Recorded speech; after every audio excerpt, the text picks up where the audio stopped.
the Sean Farrell podcast. I am Sean Farrell. God is great all the time. All the time, God is great. Jesus Christ died. He rose again. Just going to hit into it. Okay, so two things that I want to talk about kind of intertwine with each other. Okay. Um, First of all, so man, there was a guy who ended his life on the job. Guy who ended his life on the job. Believe it. I saw this a few days. I saw this a few days ago where there was a cook who worked for Olive Garden at Williamsport, Pennsylvania. Okay, and according to the Pennsylvania State Police, they were called to the restaurant around 4 p.m. on January 30th. Okay, and I'm not going to read. I'm not going to tell you how. It is so painfully heartbreaking about how this guy um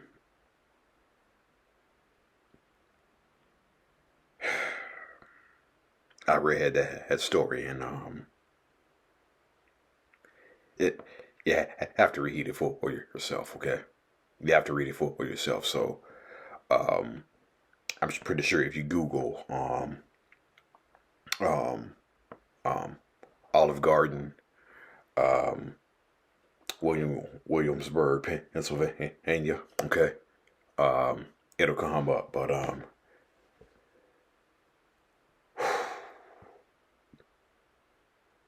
man, um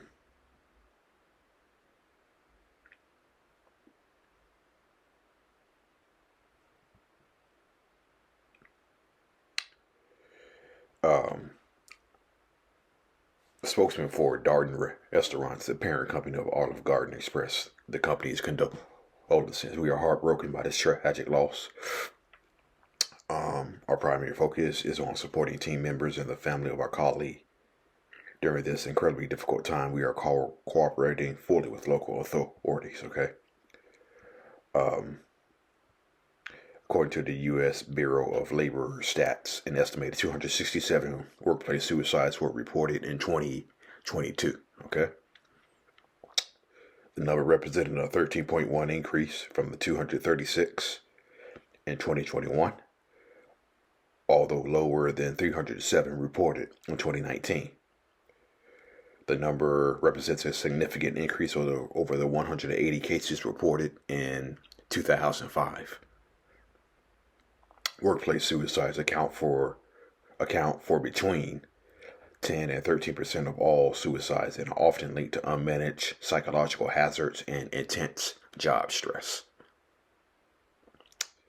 Since 2011, the Bureau of Labor Statistics, there have been nearly 3,000 work-related suicides reported in the U.S. Said this number is probably an underreporting of the true number of work-related suicides, as those occurring outside of the immediate workplace or outside of normal business hours may not be classified as work-related. Bureau of Labor and Stats said 45 workers 45 and older account for 56.2% of all workplace suicides. The transportation and material mowing. Material mowing. That's a blooper on my part. And transportation and material moving occupations, as well as management occupations, had the highest number of workplace suicides in 2022. Research from the National Safety Council and the National Association for Suicide Prevention indicate that for every suicide fatality, there are many more attempts, and that In a company of 1,000 employees, it is likely that one will die by suicide every 10 years, with many more making attempts. Um,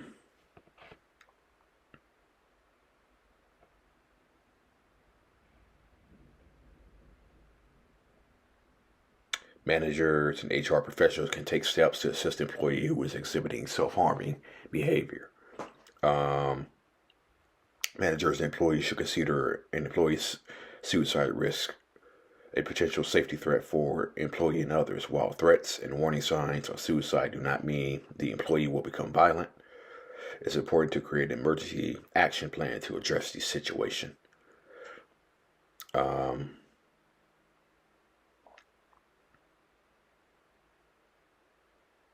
yeah, it's also important to trust your instincts.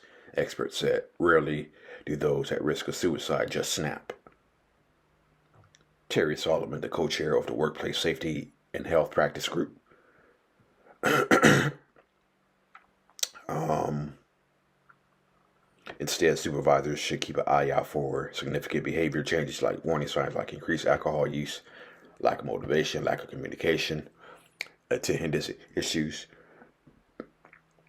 increased aggression or agitations, disheveled appearance, or changes in performance, as well as mood shifts like depression, tearfulness, and mood swings. Um, Solomon said not just to send the employees home, but to make sure the employee is safe and let an emergency contact know that there are concerns about the person.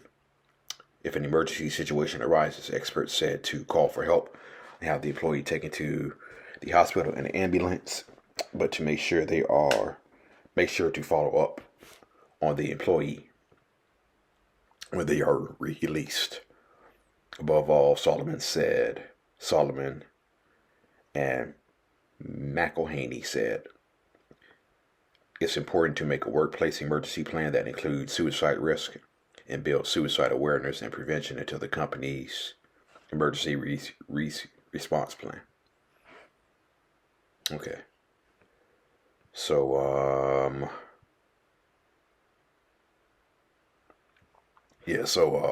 the person who ended his life by suicide on the job at Olive Garden, it was a male. It was a male. And this and again, like I said, this kind of ties into what I want to talk about. Um, there was a study that said 65% of men say the one time they open up emotionally, they were met with shame, judgment, or silence. They were met with shame, judgment, or silence. Okay. And so I also saw something by my very good friend, um, and her name KAP, who I told you about a couple of days ago. Um, Men's mental health matters. Men die by suicide at 4 times the rate of women, and that is something we cannot ignore. Strength is not staying silent. Strength is asking for help. Okay. Um, 9888. Okay. Okay. Um, you also have 988. You can also text 988 if you're not comfortable talking. Okay. And you also have the crisis text line too. Okay. So, yeah. So, men die by suicide at the rate 4 times of that as women. Okay. And they make up nearly between 76 and 80% of all suicides. Men do. Okay. And this is why I talk about um, it's how it's important for men to speak up. Okay, how it's important for men to speak up and ask for help. Okay, and again, that post that I just read to you. 65% of men say they were met with shame, judgment, or silence. Okay, and that's the stigma. That's the stigma of wanting of not wanting to open up about the things that we are facing, we as men are facing in our lives. Okay, obviously the a guy who ended his life on the job. I guess he has some things going on in his life. Okay, um, not sure what he had going on in his life, but probably had some things going on, and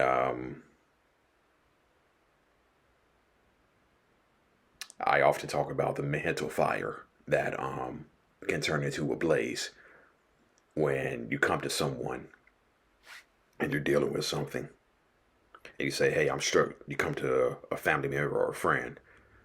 You say, hey, I'm struggling with this. I'm struggling with that. And they either give you silence, judgment, or shame, or they give you what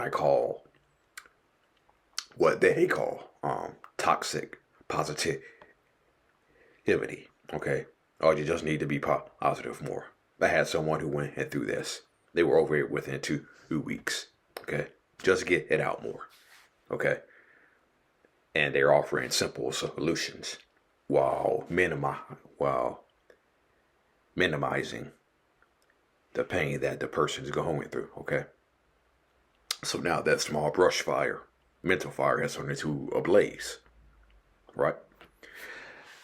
And so this is why I'm going to continue to talk about how men, we need to ask for help. Okay, do not be ashamed to ask for help. And that's why I keep saying 988 is a 100% confidential safe space where you can talk about anything that is on your mind. Okay, excuse me.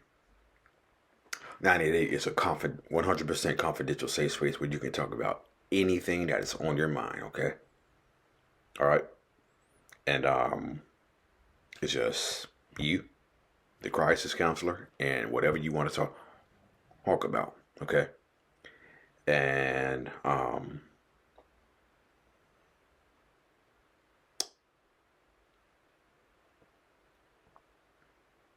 so man, let's just ask for help more. Okay, let's just normalize asking for help. Okay, if we're struggling, please ask for help. Okay,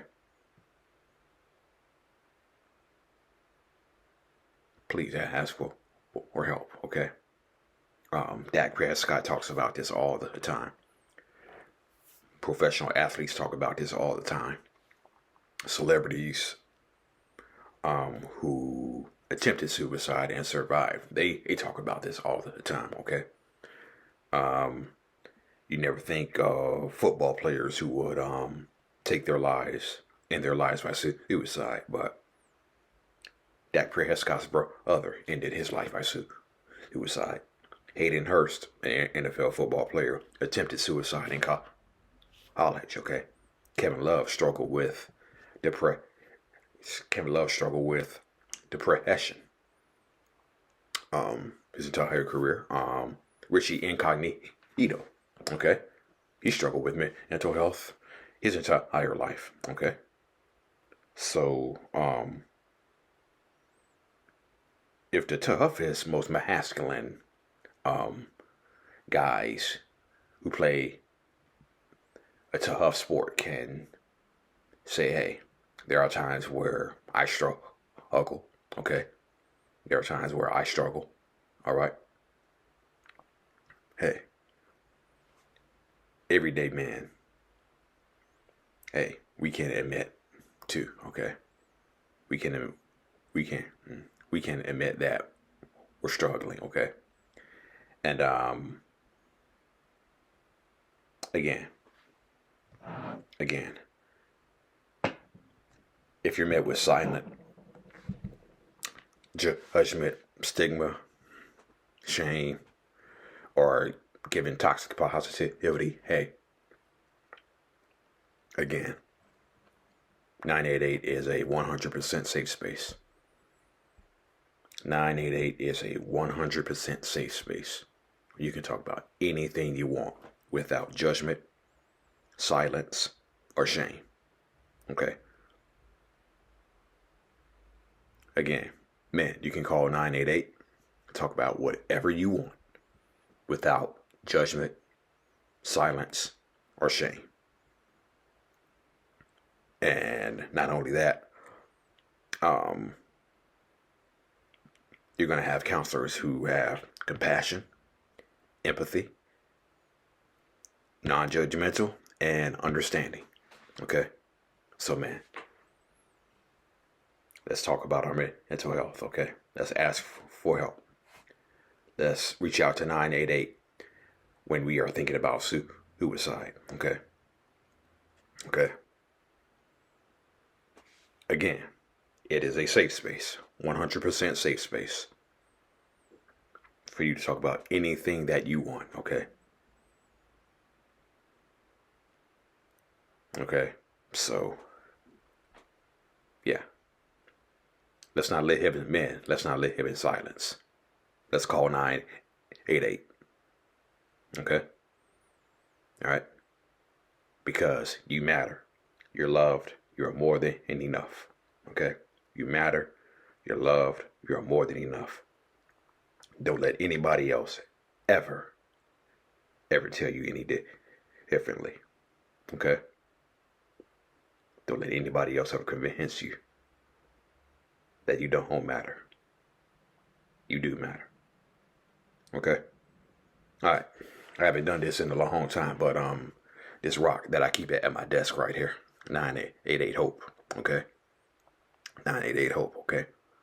Man, it's okay to ask for help. Okay? It is okay to ask for help. It is okay to reach out. It is okay to say you are thinking about suicide. And when you dial 988, again, 100% safe space. All right? Okay. That's it. That's all for the Sean Farrell podcast. I am out of here. May God bless you all. Man, let's ask for help, okay? Don't be silent.